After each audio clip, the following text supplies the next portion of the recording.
driving. That's one over there. There you go. That's the way of a crew.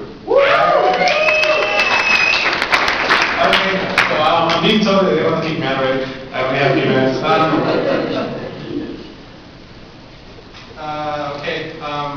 I just did want to give a little bit of a student perspective of certain issues that come across organizing. I do not have the most experience here.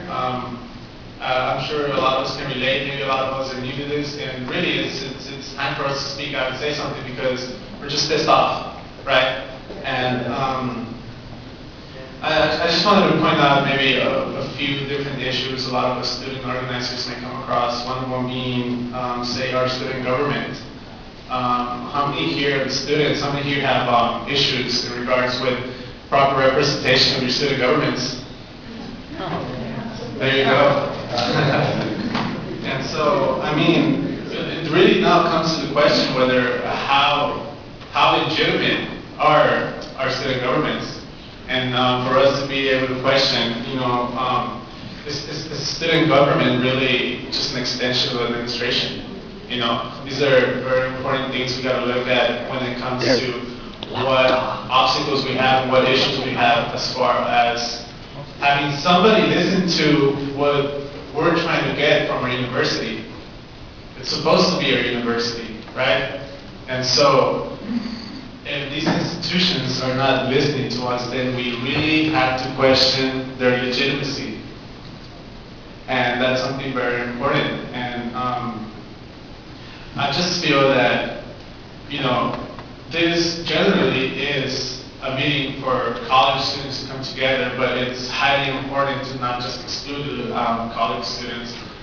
We need the help of all those people in the K-12 area, you know, the entire public education system.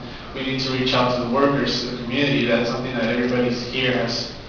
We've all heard of that. And so I just want to emphasize how important our role as youth, as young adults, as college students, because I personally feel that we have that energy, that spark that can really mobilize radical actions here, because that's really what we need to do. You know, we need those occupations, and we need those massive movements, massive walkouts.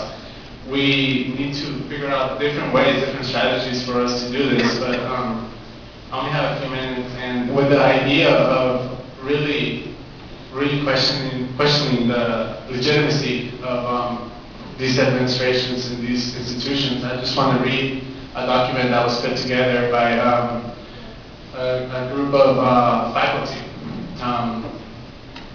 It's called,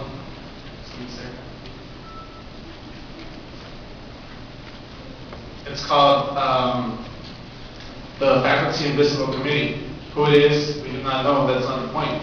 You know, they're speaking out, and because there are certain things that they're tied to, they call themselves the Faculty Invisible Committee, and they put together this small document called Declaration of Academic Independence. I'm going to try to read a short,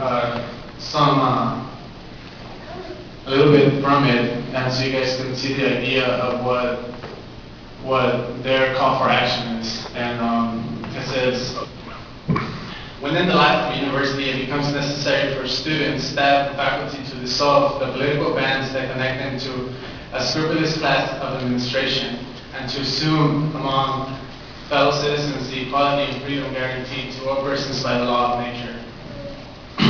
A decent respect to the opinions of those same citizens and taxpayers requires that they should declare the cause which impelled them to the separation.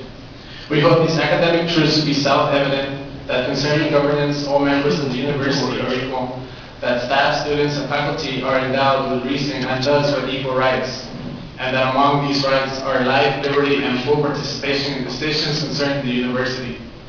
That to secure these rights, democratic procedures for governance are implemented, assuring the participation and all consent of those who are directly affected by university decisions. That whenever any form of university governance becomes destructive of these ends, it is the right of the staff, students, and faculty to alter or abolish such governance and to institute new governing system, laying its foundation on such principles and organizing its power in such form as to them shall seem most suitable to assuming their future, academic freedom, and integrity. Prudence, indeed, will dictate the administrative schemes long established should not be changed for the frivolous reasons, and accordingly experience has shown that staff, faculty, and students are more disposed to accept inept, inefficient, and self-serving administrators when tax revenues and university budgets are flushed than to immediately address such problems and safeguard. It's a little bit long, and I know we got to go on to the next speaker. I'll just read the end of this document. It gives a lot of examples of the things that are going on, and at the end it says,